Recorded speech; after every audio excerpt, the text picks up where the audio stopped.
राजनीति में हाथरस का श्री दाऊजी महाराज मेला अचानक सुर्खियों में आ गया। वजह कोई धार्मिक आयोजन नहीं, बल्कि एक गीत है, आरएलडी आई रे।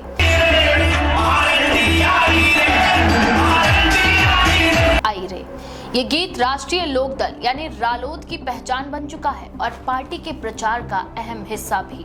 लेकिन जब इस गीत को मेले के मंच पर गाने की कोशिश की गई तो अचानक विवाद खड़ा हो गया। आयोजकों ने गाना रुकवा दिया और गायक को मंच से हटना पड़ा। यही विवाद अब राजनीतिक रंग ले चुका है और सीधे रालोद प्रमुख जयंत चौधरी की रणनीति का हिस्सा बन गया है।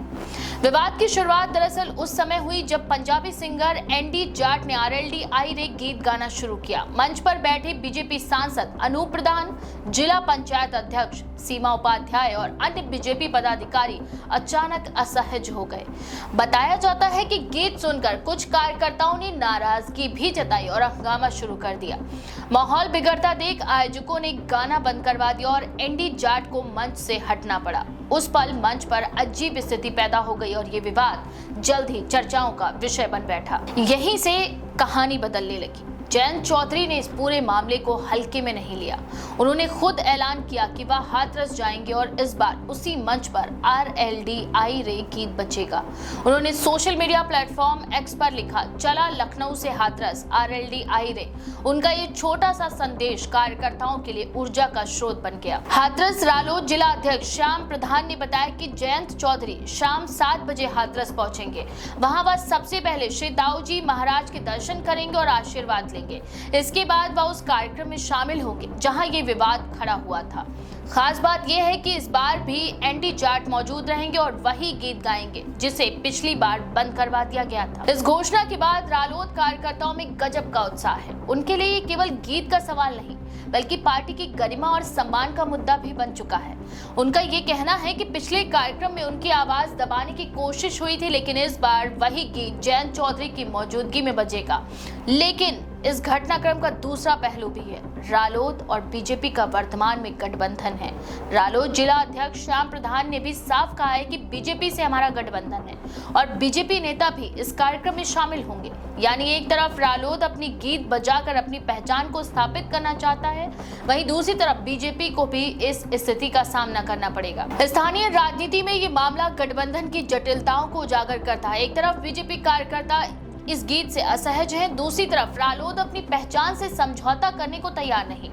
यही वजह है कि जयंत चौधरी ने खुद को इसे बड़ा मुद्दा बना दिया और इसे पार्टी के आत्मसम्मान से जोड़ दिया है। राजनीतिक विश्लेषक मानते हैं कि जयंत चौधरी का ये कदम चुनावी दृष्टि से बेहद महत्वपूर्ण है। पश्चिमी यूपी की राजनीति में प्रतीकात्मक संदेश बहुत असर डालते हैं। आरएलडी आई रे केवल एक गीत नहीं, बल्कि रालोद समर्थकों की भावनाओं का प्रतीक भी है। इसे हाथरस के मंच पर बजाना पार्टी की ताकत दिखाने जैसा ही है। वहीं बीजेपी के लिए स्थिति थोड़ी कठिन है। वह रालोद के साथ गठबंधन में रहते हुए इस विवाद को और ना बढ़ाना चाहेगी, लेकिन अगर स्थानीय स्तर पर कार्यकर्ताओं ने विरोध किया तो ये विवाद और गहरा हो सकता है। यही वजह है कि हाथरस का ये कार्यक्रम केवल एक सांस्कृतिक आयोजन नहीं, बल्कि राजनीतिक परीक्षा बन चुका है। जयंत चौधरी का ये कदम ये भी दिखाता है कि वह गठबंधन में रहते हुए भी अपनी पार्टी की स्वतंत्र पहचान बनाए रखना चाहते हैं। वह ये संदेश देना चाहते हैं कि रालोद किसी की दबाव की राजनीति नहीं मानेगा। उनके लिए ये कार्यक्रम चुनावी जमीन पर अपनी ताकत दिखाने का भी अवसर है। वहीं कार्यकर्ताओं का ये मानना है कि जयंत चौधरी का ये साहसिक निर्णय उन्हें और मजबूती देगा। इससे ये संकेत जाएगा कि पार्टी अपने गीत, अपने प्रतीकों और अपनी पहचान को लेकर किसी भी तरह का समझौता करने को तैयार नहीं। हाथरस का ये विवाद आने वाले चुनावी साल में बड़ा प्रतीक बन सकता है। ये दिखाता है कि गठबंधन राजनीति में केवल सीटों का तालमेल ही नहीं, बल्कि प्रतीकों और भावनाओं का संतुलन भी अहम होता है।